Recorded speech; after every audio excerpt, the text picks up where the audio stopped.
وَلَنَبْلُوَنَّكُم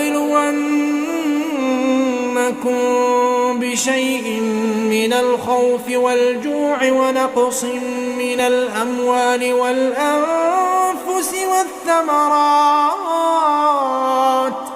وَبَشِّرِ الصَّابِرِينَ الَّذِينَ إِذَا أَصَابَتْهُم مُّصِيبَةٌ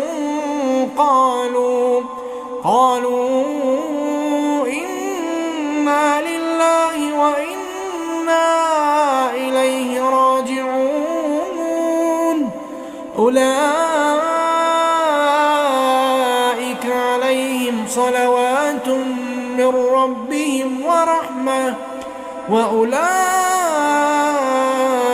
هُمُ الْمُهْتَدُونَ.